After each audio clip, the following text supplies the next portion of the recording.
କୁକୁଡ଼ା ବୋଝେଇ ଗାଡ଼ି ଧକ୍କାରେ ଜଣେ ବୃଦ୍ଧଙ୍କ ମୃତ୍ୟୁ ନେଇ ଉତ୍ତେଜନା ଦେଖାଦେଇଛି। କ୍ଷତିପୂରଣ ଦାବି ନେଇ ରାସ୍ତାରେ ଶବ ରଖି ଧାରଣାରେ ବସିଛନ୍ତି ପରିବାର। ଘଟଣା ଘଟିଛି କଳାହାଣ୍ଡି ଜିଲ୍ଲା ଧର୍ମଗଡ଼ ବିଜୁ ଏକ୍ସପ୍ରେସ୍ ୱେ ବେହେରା ନିକଟରେ।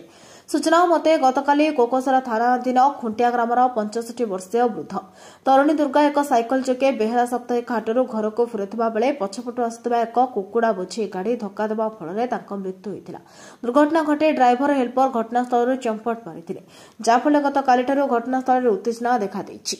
ଆଜି ସକାଳୁ ପରିବାର ଲୋକେ କ୍ଷତିପୂରଣ ଦାବିରେ ଧର୍ମଗଡ଼ ଆମପାଣି ବିଜୁ ଏକ୍ସପ୍ରେସ୍ ରାସ୍ତାରେ ଶବ ରଖି ଧାରଣାରେ ବସିଛନ୍ତି, ଯାହାଫଳରେ ଯାନବାହନ ଚଳାଚଳ ଠପ୍ ହୋଇ ଘଟଣାସ୍ଥଳରେ ଧର୍ମଗଡ଼ ଏସ୍ଡିପିଓ କୋକସରା ଥାନା ଅଧିକାରୀ ପହଞ୍ଚି ପରିବାର ଲୋକଙ୍କୁ ବୁଝାସୁଝା କରିଥିଲେ ମଧ୍ୟ କୌଣସି ସମାଧାନ ହୋଇପାରି ନାହିଁ। ଖବର ଲେଖାହେବା ପର୍ଯ୍ୟନ୍ତ ଧାରଣା ଜାରି ରହିଥିଲା। दिन 2टा बेले पाखापाखि 2टा बेले खुंटिया ग्रामर तरुणी दुर्गा बोली जड़े वृद्ध लोक से साइकेल आसुले पछपटू आ गए गाड़ी कुकुड़ा बोझे जो गाड़ी सी आसला आसला से भाग समय हरकरी धक्का देवा फल सी सीवियरली इंजर्ड होते इमिडिएटली करला गोष्ठी स्वास्थ्य केन्द्र को निया और सीटी डाक्तर मृत घोषणा कले। ए संक्रांत में आमर कोकसरा थाना गोटे मामला रुजु होती तदंत चालू अच्छी।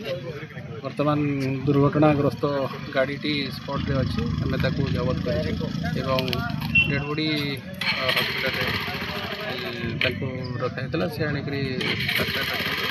अनुरोध करूँ पुलिस तदंत चलो एवं एज पर ल जहाँ कार्यानुष्ठान गाड़ी मालिक की ड्राइवर आपन सूचना मिलला ना गाड़ी मालिक को जोगाजोग करा और ड्राइवर को आम बहुत शीघ्र रेड कर।